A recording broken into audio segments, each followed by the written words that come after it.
You're watching Gab with ALisa Profiles on MetroCast Channel 10. Thanks so much for joining us. We have a very, very interesting guest today. Susan Erichsen, the Director of Development from Historic St. Mary's City, is our guest today. And we're going to profile Susan, but we're also going to profile women in history that did amazing things in St. Mary's County. Susan is a lover of all things history, and she has a wonderful wealth of knowledge. And we're going to talk about the women in St. Mary's County, including Susan. When we come back in just a moment, watch Gab with ALisa Profiles Susan Erichsen on MetroCast Channel 10.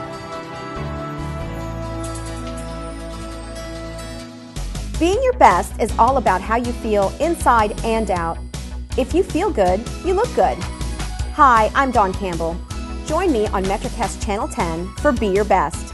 I'll show you creative ways to dress for success, give you quick health and fitness tips, and daily ideas for living the life you were meant to live. Be Your Best airs weekdays exclusively on MetroCast Channel 10 and is brought to you by Fitz Auto Mall. You're watching Gab with ALisa Profiles on MetroCast Channel 10. My guest today, Susan Erichsen, the Director of Development at Historic St. Mary's City. Susan, thanks for joining us today. Thanks for having me. I have had a couple of conversations with you over the last couple of years, mostly about Historic St. Mary's City, but recently we had an opportunity really to talk about other things. And we got into a discussion about women in St. Mary's County. And it seems like women have just evolved over the last, really 100 years or so into positions that are of equality with men, if you will. But in St. Mary's County, we've had some amazing women for centuries. Mm-hmm. And we're going to talk about those women in a moment. But first of all, let's talk about you, an amazing woman in your own right. Thank you. Tell my husband. Okay, sir, your wife, amazing in her own right. How was that? They're good. They're very good. I need a copy of this. You're the Director of Development at Historic St. Mary's City. You have been an assistant editor for the Chronicles of St. Mary's. I'm doing that right now. Pete Himmelhaber is the editor, and I help with that. Okay, so you have chronicled the history. Is that what that's about? The Chronicles of St. Mary's is the periodical that the Historical Society puts out. Wow. And it comes out quarterly. So any member gets that quarterly, and it ranges all of our history. Anything St. Mary's is game to go into the Chronicles, and they have some fascinating articles in there. That is amazing. You've been the executive director of the St. Mary's County Historical Society. You were a town commissioner for Leonardtown for a period of time? I was. That was really fun. Okay. Yes. And you're part of the St. Mary's County Historical Preservation Committee. I was. Okay. And I'm no longer on that as well. But yes, I did that for a short stint. History of St. Mary's is really your area of expertise, and what is it about St. Mary's history that you have so embraced? Well, thank you for saying expertise. So I think everyone will have to judge on that. But I do love history, and we moved here about 20 years ago, and history was a way I got to understand the culture of the place I was living in. But I've always loved history. But St. Mary's County history, I think, is so rich and has been preserved well, so anyone can go and delve into the history and really get a lot out of it. And I do enjoy it very much. So you've only been here about 20 years? Yes, I'm a nomad. My parents were military. Okay. I just assume from the conversations we've had and the wealth and depth and breadth, if you will, of the knowledge you have, that you grew up here. But I guess that kind of speaks to what you said, that St. Mary's County history is really well preserved. Right. And living in Leonardtown, I live in Leonardtown proper, in the town limits, and working at the Historical Society, I was given a wonderful opportunity to meet people of every walk of life in this community who had wonderful, wonderful stories, and continue to meet them today down at St. Mary's City. Whenever I do these interviews and talk to people, what I'm thinking about is what we're saying, how does that impact the viewers? And I want to take just a moment because I have a middle school and a high school age 2 girls. And whenever you say the word history to anybody realistically under the age of 35, their eyes cross and the face kind of glazes over. Take a little bit of that thought and speak to, if you would, why history is so important and so interesting, and perhaps we could encourage some of our younger people to really have an appreciation for history. Well, I think that what you're talking about is the sort of prescribed history we are all fed a steady diet of in schools, which is required. My mother-in-law was a volunteer for me at the Historical Society, and she said, I hated history in school, but I love it here. And I said, that's because when you actually get to Sodderly or Historic St. Mary's City or the Historical Society, what ends up happening is you're hearing stories. And I mean, come on, if you watch TV, that's a story. How much did I love that TV show Vikings? That's all based on real history. Oh, yes. I love Vikings. But that's based on accounts of real living people. And so I think what happens is history gets a little dry. When you're in school, they have to run through it very quickly, and you don't get to be saturated in the story of it, which is what, when you're able to take time and go visit and read history, you get. And of course, I always like history that's a little bit, you know, that's salacious. I like the National Enquirer of history too, but we won't talk about those stories here. We'll go out for that one, okay? We'll have to do GAB with ALisa Profiles PM adult edition. Yes, or the adult only, because we do that at the city. We have an adult only tour at the city of St. Mary's history. Yes, and you go back and they tell you the stories we can't tell, you know, to the general public. They are very good. Oh, yeah. We will have another episode of that at another time. Yes. All right. Well, let's kind of start going down the list. One of the things that we promised our viewers was talking about women in history in St. Mary's County, because there have been some women that have really made an impact on this community. Right. And disclaimer, you know, there are probably more than we're going to mention here today, and I'm not even an expert on each one we're going to talk about, but we just wanted to give sort of an overview. And the idea for us when we were talking before was that these women were outside the norm a little bit of what we're sort of told are women's roles. Right. And so most people know the first one we're going to talk about is Margaret Brent, and I'm going to have to use my cheat sheet a little bit because I want to get dates correct when we do this. But Margaret Brent came in 1638 with her brother and sister to St. Mary's. She was friends with the Calverts. Okay. Single, sort of unusual in the 17th century. And she's given land, just like men are given land. Unusual. Women usually did not own land. If you were a widow and it was willed to you, you know, that was something different. But here's a single woman who's given land. She does something else that's extraordinary. She administers her land herself. So, you know, back then, if you needed to go to court because you were suing someone to get payment or you know, that kind of litigious activity, she represented herself. She went in and stood up in the court, and we have court records of her doing that. She's most notable for representing the Lord Baltimore as his executrix of his will. Now think about that. Of all the men he could choose in the colony, he picks Margaret Brent. And then, of course, she has a little bit of a problem sort of carrying out that role, and ends up in trouble with his heirs. She takes some of his assets and she uses them to pay mercenaries who helped save the colony during the plundering times. Oh my. And that's a whole huge story that, you know, we really don't have time to talk about. Okay. But she, you know, made this executive decision that she was going to take these resources and pay these men off. Now, mercenaries, you can imagine it. They're sitting at your back door waiting for payment. It's not a good situation to have. Right. So she paid them and they went away, but the heirs were very angry. It was very contentious, and she ends up leaving the colony and going to Virginia, and that's where she lived for the rest of her life at a place called Peace in Stafford, Virginia. Who knew? Exceptionally intelligent, very strong-willed. Stayed single the whole time. And the Calverts thought so well of her when the Tyak, which is the chief of the Indians, when he gave them one of his daughters to raise to the Calverts, they asked Margaret Brent to raise her. Goodness. So Mary Kittamaquan, she is raised by Margaret Brent, a single woman, you know, in the colony. Goodness. goodness.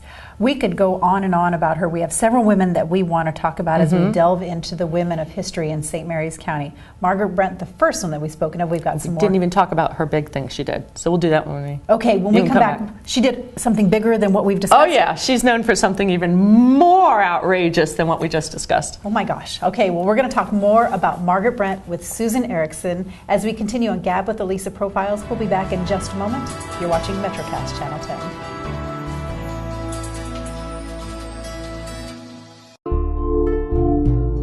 It's a growing problem in our community, and you probably know somebody who's been affected.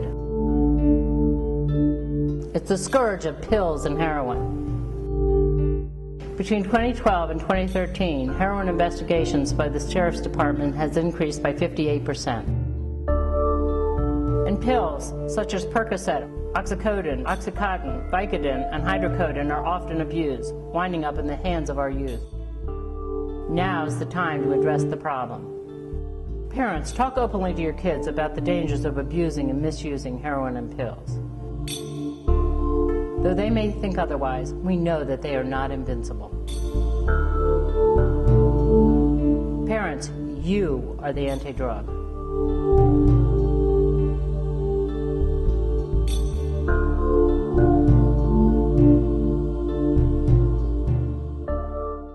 You're watching GAB with ALisa Profiles on MetroCast Channel 10. Thanks for joining us again as we talk to Susan Erichsen, and we're kind of using you, if you will, as a conduit to... Been used before.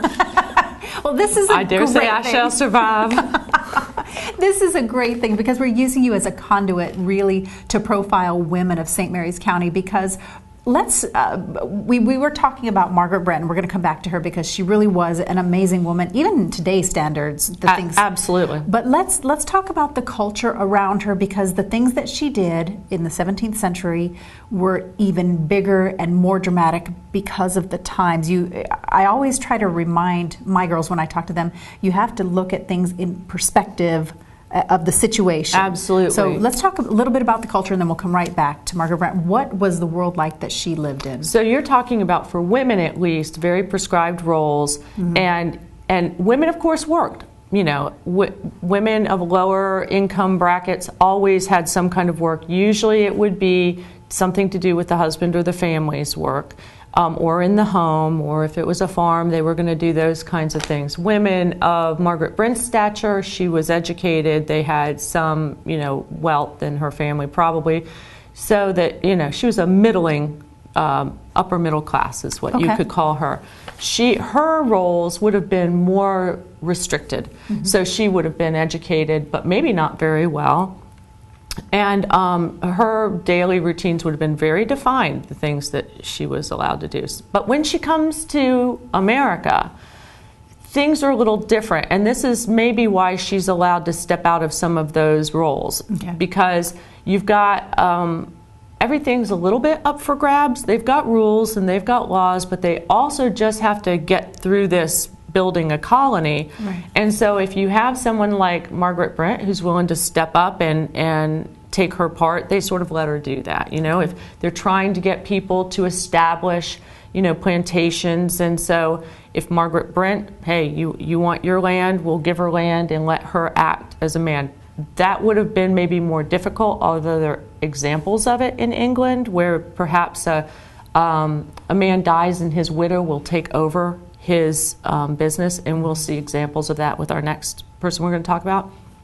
But women were scarce too. There are more men than women, and so scarcity, we know in economics, what does it do? It allowed them a little more latitude.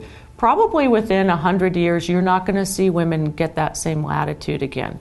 But here in the new colony, Margaret Brent sort of takes advantage of the fact that she can administer her own affairs, which was unusual. That's the biggest thing. And then we're going to talk about what she did. What did she do, that uppity woman? But she was perceived as uppity, and oh my gosh, how could you? But the fact that she even thought to do what she did shows how unusual she was of a woman, because Right. there were just roles, and widely they were accepted. Okay, I know this is my role. Okay, Right. I'm going to fit into this mold. Right. But she really thought outside of it Right. and said, what else can I do? And she asked for the vote. Now, the other thing you have to know is everyone really thought well of her. And so when we were talking about her using the Calvert's money to pay off the mercenaries, all of her peers, they wrote letters and said, look, she did the right thing. You know, but of course the family wasn't happy with it, but she was well thought of. Okay. But she goes into the legislative proceedings one day over at St. John's, so you can stand at the site where she did this, and she asked not for just one vote, but for 2 votes. One as the executrix for Lord Baltimore, and one for herself, because she was a landowner. And they turned her down. But still, it was, you know, an example of her trying to take advantage of situations and move forward and not perceive herself as a second-class citizen, even Right. though that would have never flown in England, where she had lived most of her life. But here, you know, it was new, and why not try for it? And she probably planted the seed of thought in many, many women to come, and in generations that would eventually end up. Well, it speaks to women in general in cultures where they are considered second class, that they don't consider themselves that way. Absolutely. You know, you can be subjugated to certain strictures, and you just move through it because you have to. But the minute you can move forward, There's a small window of opportunity. Guess what? We're take it. squeezing through. We take it, baby. Watch out. There were a lot of women in St. Mary's County. Margaret Brent, probably the most well-known, widely known. What are some of the other women that did terrific And again, I'm things? going to use my notes so I get dates right. But the second one I want to talk about that a lot of people know is Dinah Nuthead. Now, Dinah's husband, William, was a printer. He had been brought to Virginia, but they really didn't want a printer in Virginia because printers could often be hotbeds of sedition. Oh my! So we just don't want them. I mean, mostly what a printer did was just print up documents that were, you know, standardized. So contracts, and then they would leave like blanks, and you'd fill in your name. So it could be indentures or, you know, IOUs or land deeds, that kind of thing. And it was, and then anything the government needed to be printed up, you know, laws or something that had to go be disseminated, they would print those things too. So, as you know, if you've been to St. Mary's City, they found the print house. Right. That was William Nuthead's print house. He dies in 1695. Now, in the 1690s, that's when we're having upheaval in the colony with the Protestants versus the Catholics, and they want to move the capital. So he dies, and Dinah actually takes the printing business, moves it to Annapolis, and she is given a license to print for the government. And do you think, let me interrupt you real quickly, again, she's given this license because she's there, she applies, she thinks to do it, we need to get this done. Okay. And there are no other printers in the colony. Okay. In fact, I think, I'm not sure, don't quote me on this, but I think that William Nuthead was the only printer like south of New England. Goodness. Okay. Because they didn't want them. We don't, Right. you know, they can be trouble. We don't want trouble. And in her license, it says, let's see the words they said. I think I put them here for her, that she couldn't print anything but government documents, or she'd lose that license. She would forfeit the right to print. Okay. So, and the other interesting thing is they don't know if she actually was literate. Really? Literacy in and of itself is a whole world of conversation. Right. Because just because you can see that someone signed their name, Does not necessarily mean they understood. could read. Right. Or some people could read, but the act of writing took a lot of practice. So maybe they could read but not write. So defining literacy, and most people probably could cipher, could do their numbers, because that's just a function of economy. You have to do that. Right. But she certainly knew enough to run a business. Okay. And so that's what she did in Annapolis. And then she married again, I think 2 more times. You have to write these. These women married a lot, by the way. When we talk about For scarcity, economy, right? Well, and again, you know, you lose a husband, and marriage at that time was sort of a function of economy. You know, it's partnerships. Right. That's how you get along, you know. And you get forward and you get through and you survive. Right. I mean, a love marriage, certainly those happened, I'm sure, but a lot of it was you know. Got to get through life. That's right. That's right. So she married a couple other times, but that's what she's notable about. Again, you know, another one of these out-of-the-box thinkers. Uppity women. Okay, well, I tell you what, these uppity women are going to take a quick break. Oh, my goodness. History. Can't live with it. It's fun. It is We're putting fun. the fun in history. We're going to take a quick break. We'll come back in just a moment as we continue Gab with ALisa Profiles, as we profile Susan Erichsen and the women of St. Mary's County history doing amazing things. We'll be back in just a moment. You're watching MetroCast Channel 10. Being your best is all about how you feel inside and out. If you feel good, you look good. Hi, I'm Dawn Campbell. Join me on MetroCast Channel 10 for Be Your Best.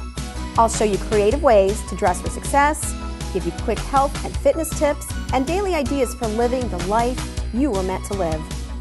Be Your Best airs weekdays exclusively on MetroCast Channel 10 and is brought to you by Fitz Auto Mall. You're watching Gab with ALisa Profiles on MetroCast Channel 10 as we talk to Susan Erichsen about the women of St. Mary's County in history. We've talked about Dinah Nuthead. We've talked about Margaret Brent. We have another lady now who is notable. Let's talk about... Notable, Hannah Unknown. Well, we don't know her maiden name, but we do know the men she married. And Hannah, I've got to go back to my notes here because I don't want to get yelled at for saying something wrong. She was married 3 times. She married in 1650, and then again in 1650, and then 1664. Now, her last husband, William Price, so we'll call her Hannah Price, is going to be interesting at the end of her story. But she actually was given a license, here we go again, with a woman doing something, you know, out of the norm, to run an ordinary. So an ordinary is basically an inn that each colony sort of has to have.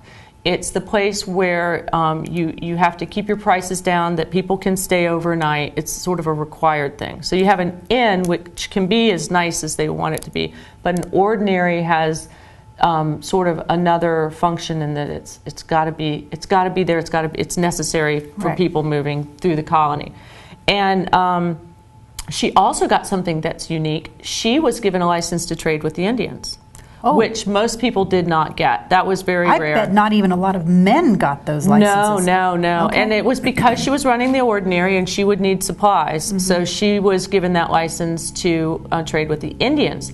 Now, we keep talking about these women doing extraordinary things, but, you know, it's very precarious, their lives. You know, Margaret Brent, here she does all these wonderful things for the Calverts, and, you know, and then leaves almost in disgrace. Yes, exactly. She's sort of a little bit run out of the colony.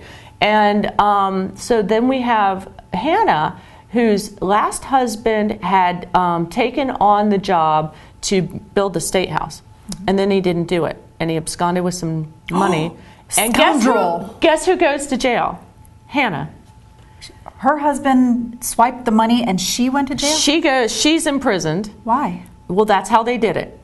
We need the money from someone. If we can't get it from him, we're putting you in jail. So they put her in jail. And at one point, they're in the record, and this is how we know about the end of her life. So you know, here she goes from someone who's owns her own business, sort of taking care of business, life is good, and now she's in jail. And her clothes are in such rags, she has to petition the courts for clothes. So, you know, as much as we're talking about these lives and we're maybe being a little, I don't mean to be flippant, but, you know, I think these people are extraordinary. But for women, it was also a very precarious existence to be living in a culture where you didn't have that many rights. You were so undervalued. Yes. I love how much you've shared about these women, and it's 30 minutes. A 30-minute program just goes by so quickly. Not long enough. I have 2 more pages of just women. Of yes. just women. But before we let you go, I want to ask you a question, and it's very akin to asking a parent, well, which one of your children is your favorite? Because that's an easy question. Depending on the day. Well, I never had that answer before. But let me ask you. It's true, you know it. She knows. No, I have 3 children I love every day equally, equally. Oh, yeah. Wink, wink, nod, nod. Who's your favorite person in history? Doesn't have to be a woman, doesn't have to be, it can be, who's your favorite person in history? Because you're such a history lover. That always is predicated on the history I'm reading at the time. Okay, so at this moment. So at this moment, I'm reading old murder mysteries from the 30s. Okay. So I have 2 I really like. I like Dorothy Sayre because I love their humor, and Agatha Christie because I love... But it changes. So tomorrow I might start reading about Elizabeth I, and now I'm totally in love with her, or John Adams, I was in love with him after I read that biography, so it always switches for me. You know what? I think you just did what I really was hoping to do with this program. You just said there are different times, and to say I love this or that of history is a very, very narrow scope. It's almost an improbable scope. There are so many different times, there are so many different people, there are so many incredible things, even just in the United States, even just in Maryland, even just in St. Mary's County, narrow it down, even just Leonardtown. There are amazing people in all of those areas. And what I wanted to do with this program was showcase your knowledge of history, what you bring to our community, and showcase what women have done in history in St. Mary's County, but also open the doors to anybody that might be watching to say, history is a gigantic word that covers just so very much. Find somebody, find a time, find a place, find a person, learn about where you come from, who you are, because speaking of history, it's very simple these days to research your own family history. Oh, absolutely. I love genealogy. I've been doing that for 20 years. 30 years? Oh, God. Only 30. Oh. See, I'm turning into the crone again. I've been doing it for 30 years. The crone story. We're going to have to say that another time. We're going to have you back again. Oh, thank you. Thanks so much for joining us. Thank you for all you've shared. Look up crone and what it means. It'll be a teaser for the next time we have Susan on. Not at all. Susan, we'll see you next time. Thanks so much for watching. Thanks for having me. GAB with ALisa Profiles, Susan Erichsen, and the women of St. Mary's County. We'll see you next time.